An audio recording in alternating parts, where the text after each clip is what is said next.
Well, hi everyone, and welcome back to my YouTube art tutorial channel.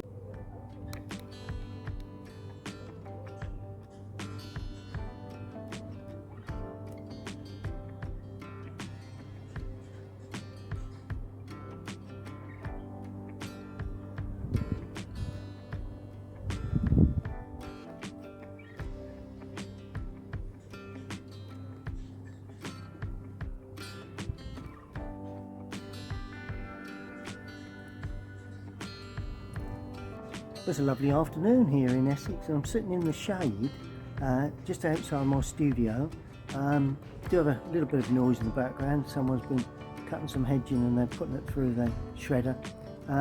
But what I'm doing, I'm looking back at my visit to Finchingfield, and did a little sketch there, took a little photograph. And now I'm sitting in the garden. I'm thinking I'll lay out my sketching gear and the little sketch that I did and add some colour. So that's what I'm going to do. So hope you enjoy watching. Well, as you can see, we've got the cottage up on the causeway, so it's called Causeway Cottage at Finchingfield. First thing I'm going to do is to add a sky. Now, quite simply, Windsor blue for the sky, and I'm going to leave one or two little patches unpainted. Let's go around the chimney. Let's pull that away, pull that down to there, and just to indicate a bit of cloud work. That's all this is for, just so as we can see there is some cloud shapes just dropping in behind there. I'm painting, leaving the chimney unpainted if I can. That's why I've got this pointed brush like that, and then I'm going to have another bit of light from that side, and let's just slant that off into a cloud-like shape. Pull that down. There we go. And this side, I'm going to clean the brush thoroughly, take off all of that colour, and I'm going to add some yellow into that with some red and pull that across like that. The reason for that, I want light to be seen to come in from this side of the painting, and I can pull that right the way through. Here we go, look at that. See, I've got that lovely glow on that left hand side, and I'm going to put a little bit in the cloud work there, like that. That's interesting. Might even soften that. There we are, look at that. Make it up as you go along, that's what I say. Put a little bit in the distance here too, and away we go.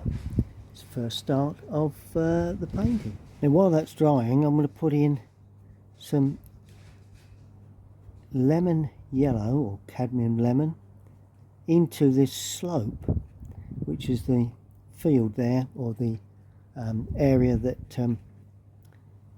it's the causeway basically, and into that then goes some blue.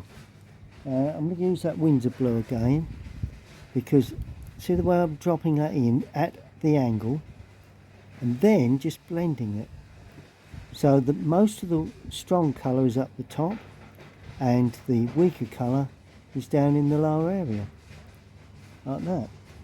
And I'm going to leave the area at the top unpainted, the little patches of white at the top, but down this central area I'm going to add some Indian red, I think that is.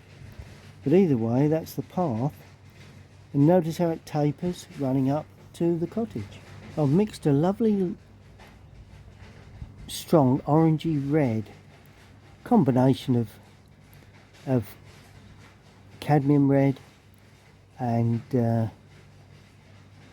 see a little bit of that background there, cadmium red and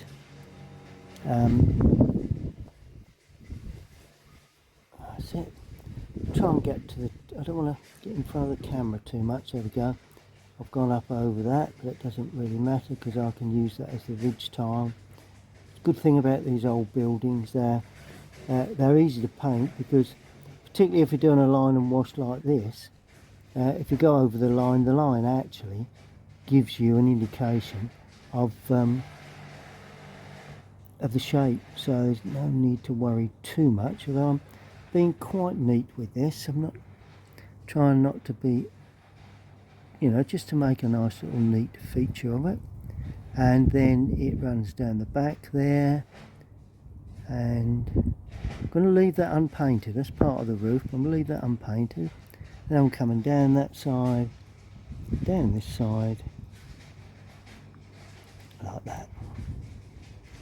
So, as I say, a little sketch that I made while visiting Finchingfield and the lovely Wethersfield Airfield Museum. Like that, just 1 or 2 little touches like that. There we go. Paint that down. That is the, you know, this painting business, not as difficult as you would think. The key to it is knowing how to do it. That's the key. It's not difficult to do once you've learnt the techniques, but it's just learning those techniques, I suppose, is the key to it. Now I'm putting burnt umber in now, because I want it to be a little darker, and a little bit of yellow. Burnt umber with cadmium yellow. A little bit stronger than that. There you go. Just to give a little darker texture into the lower area, just for the hell of it. That's pretty much all we need, I think. There you have it. That's the roof. For this building in the background, I'm just going to go a very cool grey. I'm going to paint the complete building, but I'm picking around down that edge, picking around the chimney like that, and leaving just a little bit of unpainted area. Just mop that away. I've just taken off some colour from the brush, and then I'm painting around that. There we go. Get a bit of bleed. I'm not worried about that, but I haven't. There you go. And then just going to add a bit more blue to that mix, because this is the actual there is a shrub there, so right there, that's right, because that is that area. And then we've got to pick up fence there. I don't want to make too much of that. And while I have this blue here, I'm going to blue this side up as well to show a bush in the background. Then I'm going to add raw sienna to that. There we go. Look at that.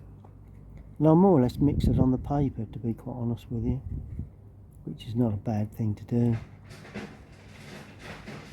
And there may be a little shrub in that, so I'm putting that side as well, forgetting about everything else that side. And then when I come down to the bottom, do you know, I'm going to add a bit of Payne's grey to that. Don't know why. I want that to be quite dark in the lower area, like that.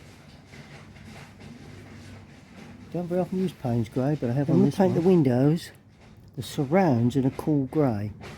And let's just try this colour out here. Yeah, could be it. Not quite so keen on that. Let's just add a little bit more there. Slightly greeny grey rather than, there we are. So that's that. I'm just doing the surrounds, and that's all because I've painted surrounds, leaving it white because I want that white to show a bit of reflection when we come. Not picking around too religiously, but just trying to get a bit of that grey, which is the painted window frames, like that. As I say, the glazing will be darker. That would be completely painted. That's a window, so that would be completely painted there. And all the doors and surrounds. That's interesting too. That should be highly delightful. Yeah, little cottage, Causeway Cottage in Finchingfield, coming along very nicely. Now while that's all drying off, I'm going to paint in the chimneys.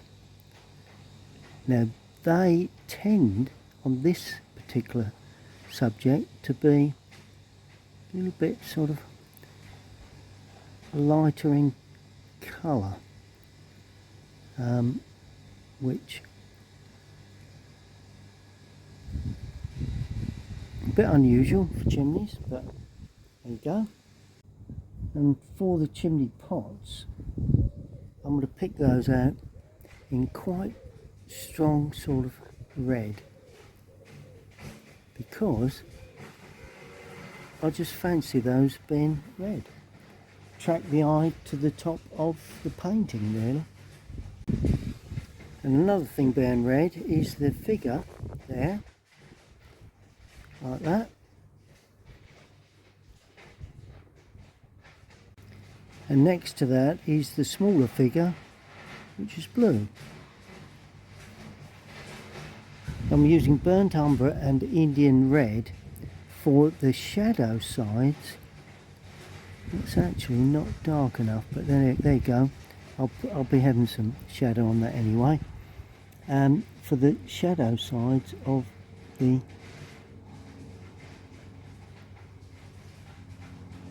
dormer windows and the porch roof. If you notice, we can see a bit more one side than we can the other, because we're at a slightly different angle. That's the reason for that. Now this tree to the left is actually quite dark, but there are just touches of white or light glinting on the leafing on the left hand side.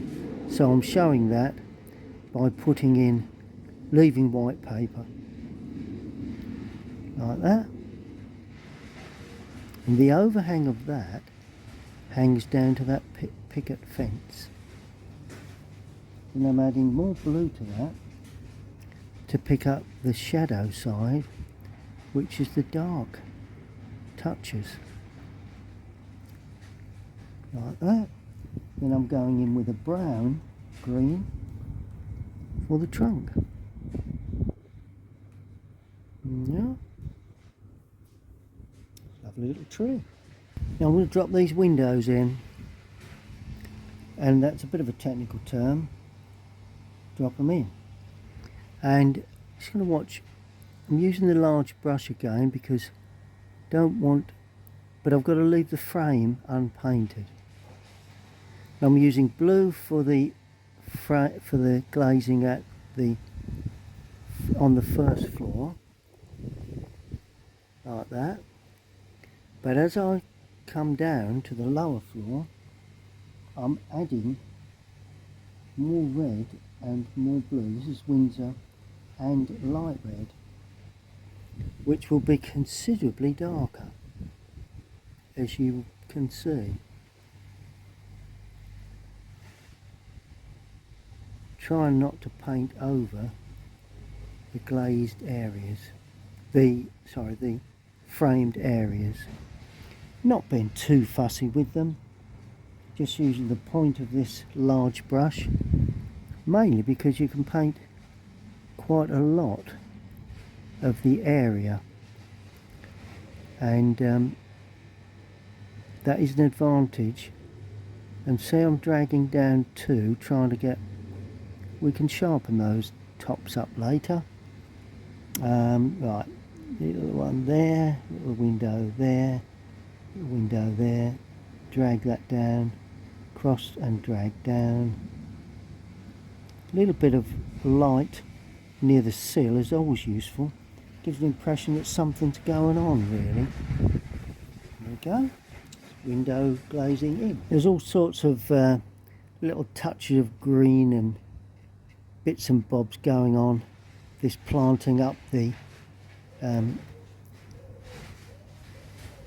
wall a touch, on the edge there, little touches there, little touches there, all very interesting stuff, but just simply painted in, really. That climber there, and just with a very dry large brush. Look, right, bit of a cool colour for the shadow work, and let's see if I can paint this side in first. There you go. Nice blue cool colour, purely because everywhere's light and warm. So I'm contrasting one against the other. That's the reason for using that cool colour. Now that's in sunlight, so I'm painting around that. Tint that at some point later on if we need. And this building will cast a shadow up there onto the shrub in the background. So the sun's coming from the left, as you can see, because of the sunlight there. We can put some colour onto that shrub or flower in the pot shortly. Yeah.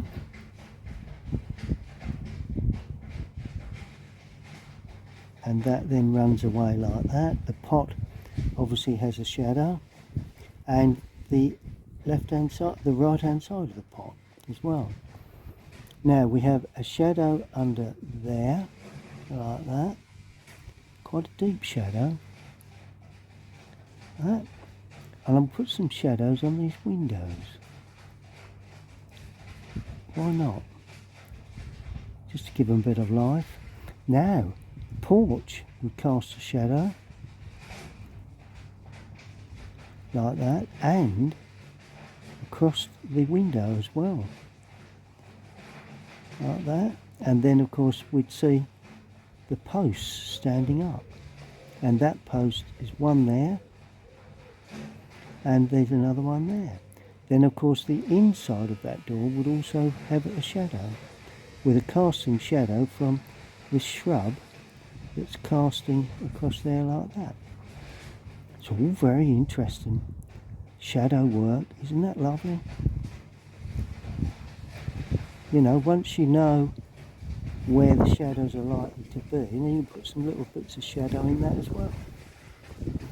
And we're going to, while we remember that, we're going to do the same here for this one. So we come across there like that.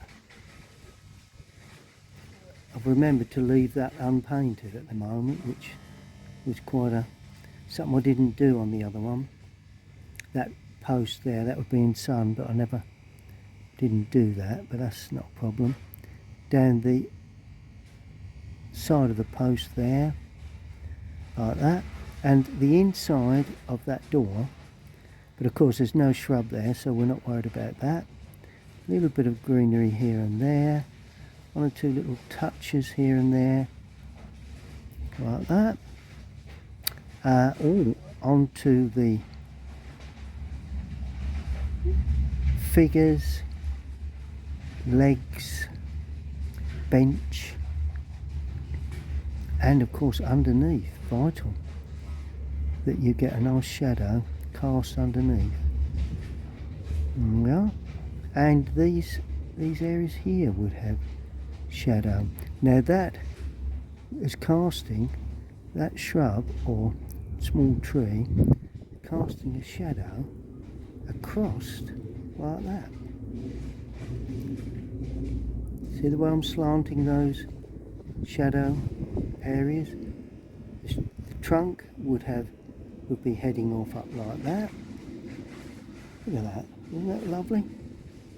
This can all be in shadow, casting shadow from something out of picture. That does work for me. Very noisy here this afternoon, isn't it? Unusual. Oh yes, and then we have a casting shadow on the roof. Like that. From the dormer window. That makes the dormer window stand away from the... come down a bit further, that's it.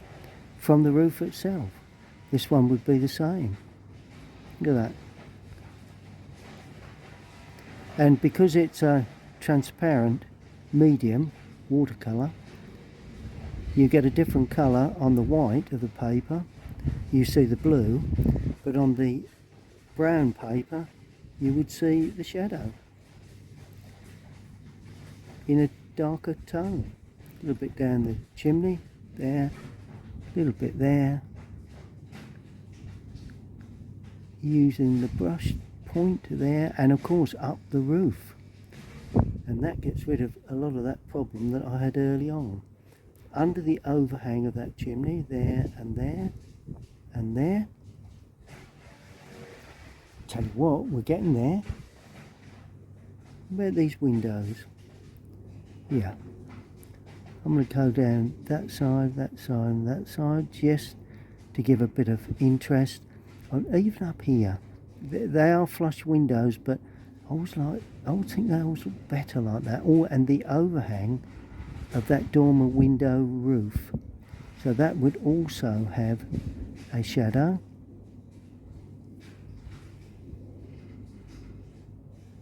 Ooh, and one more shadow. This area needs to be darker because it's in shadow, like that.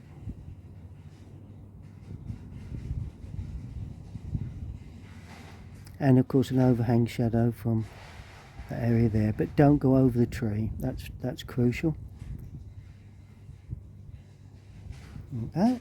See how that sits that back? Lovely bit of depth there. And one last shadow. Just got enough paint, I think. And that is the overhang of the roof line. Now that would come at that angle. Right. Now there is a gutter that runs across there, so that would then be the gutter line. Then you have the roof angle again there.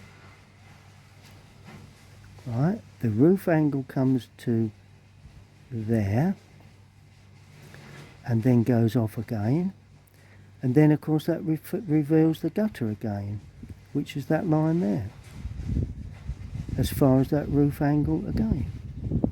So all of a sudden it looks as if that's overhanging, creating a shadow. It doesn't have to be that straight. These old roofs are not very straight anyway. Well, good excuse, isn't it? And that then runs in to there like that.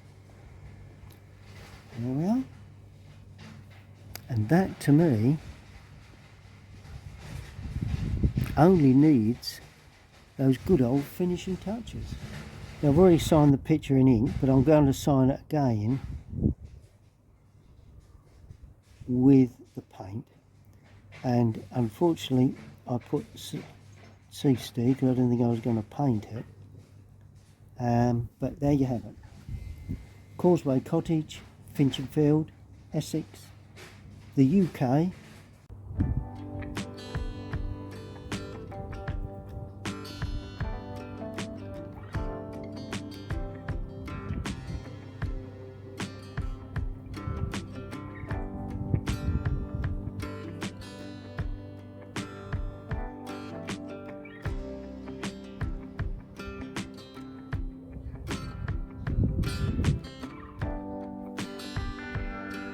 Thank you for watching, and if you have enjoyed watching, please subscribe to my YouTube channel, Colinsteedartist on YouTube. Click the notifications to get notifications.